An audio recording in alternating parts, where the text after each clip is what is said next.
শিবরাত্রির দিন ভেবেছিলাম মহাদেবের মাথায় জল ঢালার পরে কিছু চাইবো, তবে পুজো দিতে বসলেই যে সেই সমস্ত কিছু ভুলে যাই, কিছুই যে আর চেয়ে উঠতে পারি না। যাই হোক, এদিকে যখনই আমি ভিডিও বানাই না কেন, বোন পাশে থাকা মানেই ওই ধরনের বদমাইশিগুলো ইচ্ছা করে তো করবেই। তো দুপুরবেলা তো স্নান ধান করে রেডি হয়ে নিয়েছি ঘরের পুজো দেবো বলে। আর আমি এদিকে পুজোর জন্য গোলাপ তুলতে আসে, সেই দেখে আমার বোনের কথাখানা শোনো। গোলাপ চিচিস কেন? শিবকে গোলাপ দিবি? হ্যাঁ, পার্বতী দেয়, তুই দিচ্ছিস কেন? ভাবো তাহলে, বলে কিনা পার্বতী দেবে, তুই কেন শিবরে গোলাপ ফুল দিবি। যাই হোক, এই গাছটা না এবছর শীতকালেই বসিয়েছিলাম, যেহেতু হাজারি গোলাপ ফুলের গাছ, একদম গাছ ভর্তি ফুল ফুটে থাকে।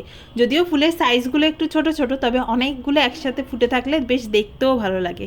তো মা গেছে আবার ওদিকে দুপুরবেলা গঙ্গায় স্নান করতে, আমারও যাওয়ার ইচ্ছা ছিল, তবে একটু দেরি হয়ে যাওয়ায় আমি আর যেতে পারিনি। তো মা বলেই গেছিলো তাহলে তুই এদিকে পুজোর জোগাড়গুলো অন্তত করে রাখ, তাহলে এসে একসাথে বাড়ির মহাদেবের মাথায় জল ঢালতে পারবো।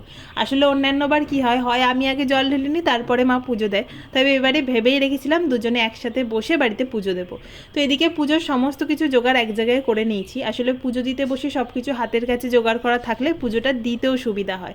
তো এদিকে ফুল, বেলপাতা, আকন্দ ফুলের মালা সমস্ত কিছু নিয়ে নিয়েছি। তার সাথে নিয়েছিলাম মহাদেবের নামে একখানা ঘিয়ের প্রদীপ। তবে ওই যে কথায় আছে না, ভোলে বাবা একখানা বেলপাতাও একটু ভক্তি ভরে পুজো দিলে তাতেই তুষ্ট। তবুও যে যেভাবে নিয়ম মেনে পারে সেইভাবেই পুজো দেয়।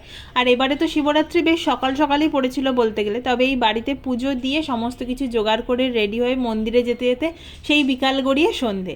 তবে যাই বলো, বাড়িতে যতটা শান্তি করে ভক্তি ভরে পুজো দেওয়া যায়, মন্দিরে কিন্তু অতটাও হয়ে ওঠে না। আর ওই যে প্রথমেই বলছিলাম, ভেবেছিলাম মহাদেবের মাথায় জল ঢালার পরে কিছু চাইবো, তবে পুজো দিতে বসে যে সেই সমস্ত কিছুই ভুলে যাই, কিছুই যে গুছিয়ে বলে উঠতে পারি না। আর তার প্রসাদে যতই মন্ডা মিঠাই দাও না কেন, শুনেছি ভোলে বাবার একখানা সাদা পাতাসা যে বড্ড প্রিয়, তাই সেখানা তো প্রসাদে রাখতেই হবে।